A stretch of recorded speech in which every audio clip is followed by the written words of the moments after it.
ką, paskutinį ratą apeinu. Va, kažkas jau maudosi, girdisi. Baseine guli ir ką. Mes laikom kelią link Kauno. Bandysim dar į vieną kitą pusę užsukti. tą, ką nespėjom per pirmą video, tą, ką nespėjom per antrą video, ką sakėm, jeigu tik tai niekas nepasikeis, tai dar bus lankytinų vietų. Tai va, pavalgiam pusryčius tokioj gražioj kavinukėj. Atrodo, kaime pas babą. Kavinukė. Ten supinės yra. Sako, kaimas pas babą. Grinai, verandoj sėdžiu. Pas mano babą gražiai buvo. Verandoj sėdim pas babą, pavalgiam ir važiuosim į Drėverną. Pagirdit šuniukus, bet jie iš svetimų bliūdų iš vis negeria. Ir va čia, tokia faina terasa. Nu va, su gėlytėm. Kiemuką turi tokį, supinės. O vis tik ir iš svetimų gerai, kai ištroškęs. Nu, maniškiai tokie yra, jiem lemba iš svetimų negerai, iš savo negerai, iš balos geriausiai geria. Pasiekėm Drėverną.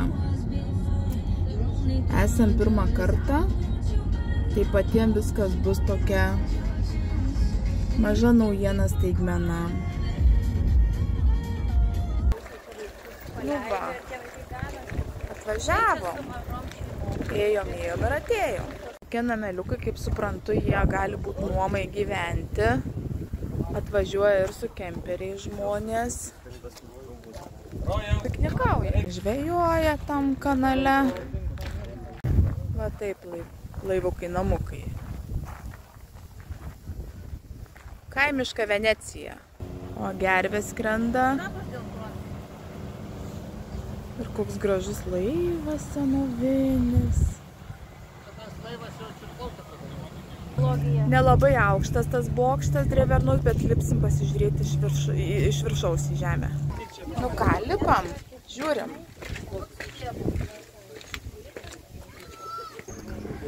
Nu va, ir vaizdas iš viršaus.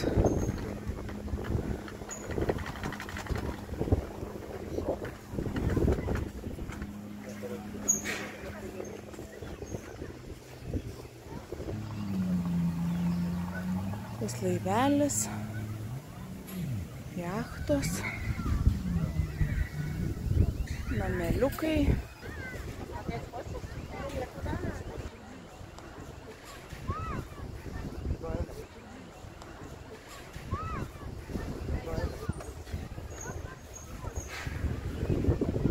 Čia tai vaizdas tikrai įspūdingas. Labai gražu. Visiems gražu, žmonėm irgi gražu.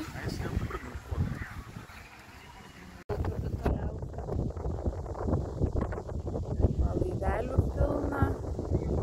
Ir čia horizonte matosi neringa. Neringa. Taip spėjom, kad čia Juodkrantė. Ten toliau visos tos Nidos kopos. Ir va čia matosi Kuršių nerija, neringa. Ir kapitonas vakar sakė, kad toj vietoj eina kažkaip gilis nuo pusės metrų iki 1,5–2. Tai praktiškai galima perbristi kažkuroj čia vietoj marias.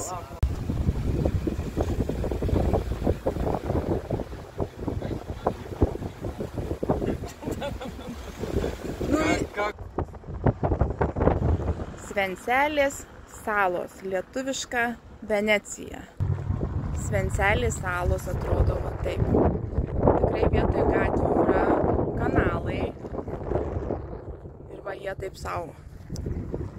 Su kateriukais prisiparkuoja vietoj influencerė kita, vietoj automobilių. Taip įdomiai atrodo, čia pirmą kartą. Visai tai fainai. Ir irgi horizonte kopos. Žiūrėkit, irgi turi prie marių prieėjimą, pležinasi. Šiaip tai oras labai geras, ta prasme kvėpavimo oras labai geras. Jaučiasi minkštas, lengvas. be jokių tokių miesto dalykų. Va, ir čia jie turi tokią nedidelę pramogų zoną. Eisimės gal tą kavinę kokį šaltą gėrimą atsigerti. Ir va.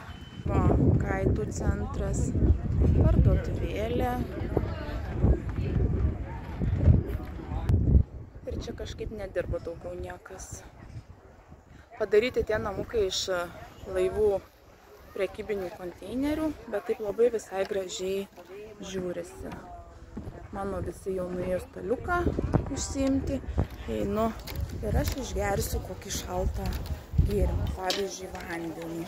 Tik palikau visus bare ir galvoju, nueisiu geriau pafilmuoti, kas čia aplinkui yra. Einu tarp kateriukų jachtų, noriu parodyti, kaip čia žmonės gyvena.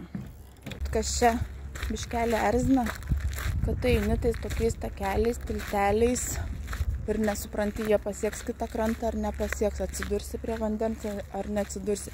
Jau kelintą kartą bandau pasprukti iš šito pramogų vietos į gyvenamąją zoną ir niekaip nepraeinu. Zigzagais varau, tik einu ir žiūriu, atsitrenkiu į vandenį. Nei bristi, nei plaukti. Tai va, vis tik turbūt išeisiu dabar ir eisim pasižiūrėti, kaip čia žmonės gyvena. Čia tokie namukai. Aišku, skonis draugų neturi, jie tokie kaip dėžutės, bet aš įsivaizduoju, kad ten viduje labai patogiai viskas padaryta. Ir jau liejami, klojami nauji pamatai prie kanalo sekantiem namukam. Panašu, kad čia tik visa pradžia tokia.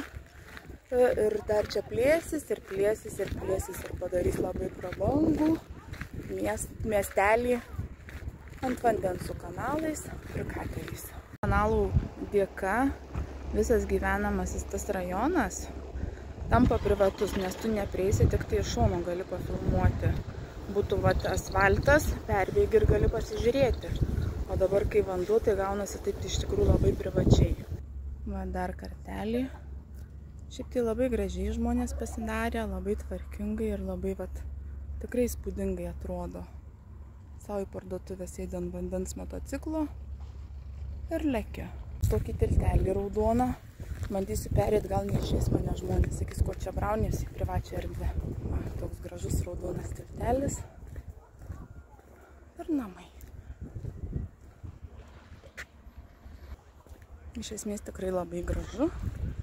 Augmenija, viskas taip apgalvotai, skoningai padaryta. Terasos ant stogų, tokios eilės namų ir vėl sekantis tiltelis, tokie susisiekimai su mariom, išplaukimai. Ten toliau, va, pažiūrėkit, kokių prabangių laivelių jie turi. Žodžiu, žmonės palaiko pinigėlį ir labai gražiai linksmai gyvena. Čia jau kiek pagal vaizdą atrodo paprastesni namukai, bet įtariu neprastesnė ir kaina neprastesnė. Ir čia tikriausiai bando išlaikyti tą tokį kuršių autentiškumą, statosi namukai su tokiais ale šiaudiniais stogais, bet tie šiaudai visai stogai nešiaudiniai. Matosi, kad lieta iš cemento gal kokio, bet vaizdas tikrai ne tokie kuršių namukai. Nežinau, ar galima namas tuščias, tik tai daromas. Pabandykime apeiti aplinkui. Va, tokiais nusileidimais. Turės savo kanalą. Nu ir va štai. Terasa, vaizdas nuo terasos. Gražus. Čia kambariukas. Ir va su tokiais vaizdais. Man tai labai patinka. Ir čia kaiminystėje turės autentiškumą. Ten va toliau tokio tipo namai. Ir ten. Ir čia panašu plėsis ir plėsis ir plėsis. Tai žinokit, žiauriai statosi. Čia po vakarėlių gali stipriai nusiridenti. Man tai labai patinka va ta aplinka. Ant kiek sutvarkyta, tos pušys, tos gėlės. Ir tas vanduo, nu taip gerą vaizdą duoda.